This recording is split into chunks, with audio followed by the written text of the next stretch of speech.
ആരോടും പറഞ്ഞാ വിശ്വസിക്കാത്ത ആളുകളുടെ പേടിപ്പെടുത്തുന്ന അനുഭവങ്ങൾ.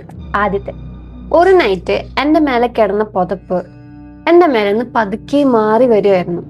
പുതപ്പ് ബെഡിന് താഴെ ഊർന്നു വീഴാണെന്ന് മനസ്സിലാക്കിക്കൊണ്ട് ഞാൻ 2 തവണ പുതപ്പ് വലിച്ച് എൻ്റെ മേലേക്ക് ഇട്ടു. മൂന്നാമത്തെ തവണ ആ പുതപ്പിന്റെ അറ്റത്ത് ടൈറ്റായി ആരോ പിടിച്ചു. പേടി എൻ്റെ ബോഡിയിലൂടെ ഇരച്ച് കയറിയതും എൻ്റെ റൂമിൻ്റെ ഡോറ് പതിയെ അടയാൻ തുടങ്ങി. അതിനുശേഷം ഞാൻ റിലീജിയസ് ആയി. പിന്നീട് എനിക്ക് ഇതുപോലത്തെ അനുഭവം ഉണ്ടായിട്ടില്ല. അടുത്തത്, എനിക്ക് 3-4 വയസ്സുള്ളപ്പോൾ ഞാൻ എൻ്റെ ചേച്ചീനെ എനിക്ക് ടോയ്ലറ്റിൽ പോകാൻ വേണ്ടി വിളിച്ചെണീപ്പിച്ചു. ഞാൻ ഹാളിലെത്തിയപ്പോൾ ഒരു വൈറ്റിഷ് ട്രാൻസ്ലൻ്റ് ആയ ഒരു മനുഷ്യൻ്റെ രൂപം കണ്ടു, ബാത്റൂമിൻ്റെ ഫ്രണ്ടിൽ നിൽക്കുന്നത്. അയാൾ ഞങ്ങളെ തിരിഞ്ഞു നോക്കി. അപ്പോൾ ഞങ്ങൾ പെട്ടെന്ന് ഓടി റൂമിൽ പോയി. പിന്നെ ഞാൻ അച്ഛനോട് ഈ കാര്യം പറഞ്ഞു.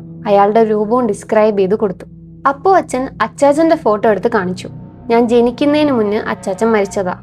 അന്ന് ഞങ്ങൾ കണ്ട ആ മനുഷ്യനും ഈ ഫോട്ടോയിലുള്ള ആളും സെയിം ആയിരുന്നു. ഞാൻ വിശ്വസിക്കാൻ ആഗ്രഹിക്കുന്നത് അപ്പാപ്പ ഞങ്ങളെ പ്രൊട്ടക്റ്റ് ചെയ്യുകയാണ് എന്ന. 33 വർഷങ്ങൾക്ക് ശേഷം എനിക്കിപ്പോഴും അത് നല്ല ക്ലിയർ ആയ ഓർമ്മയുണ്ട്. അടുത്തത്, ചെറുപ്പത്തിൽ ഞാൻ അമ്മയുടെ കൂടെ ഉറങ്ങുമായിരുന്നു. പെട്ടെന്ന് ഞാൻ എണീറ്റു. ബെഡിൻ്റെ സൈഡിൽ ഒരു കൈ എനിക്ക് ഫീൽ ചെയ്തു. ഉറക്കിപ്പിച്ചിൽ ഞാൻ അമ്മയുടെ കൈകളും എൻ്റെ കൈകളും തൊട്ട് നോക്കി. ആ കൈ ഒരു എക്സ്ട്രാ കൈ ആയിരുന്നു. ഞാൻ പേടിച്ച് തിരിഞ്ഞു കിടന്നു. പിന്നെ ഒരാഴ്ചയ്ക്ക് ശേഷം ഞങ്ങളുടെ വീട്ടിൽ കള്ളൻ കയറി. അയാളുടെ കൈ ആയിരിക്കുമോ എന്ന് ഞാൻ തൊട്ടത് എന്നാലോചിച്ച് എനിക്കിപ്പോഴും പേടിയുണ്ട്. അടുത്തത്, എനിക്ക് 15 വയസ്സുള്ളപ്പോൾ നടന്നതാണ്. പാതിരാത്രി ആരോ എന്നെ പുതപ്പ് കൊണ്ട് മൂടി എൻ്റെ തലയിൽ തലോടുന്നത് ഫീൽ ചെയ്തുകൊണ്ടാണ് ഞാൻ എഴുന്നേറ്റത്. എനിക്ക് ആളുടെ മുഖം വ്യക്തമായിരുന്നില്ല.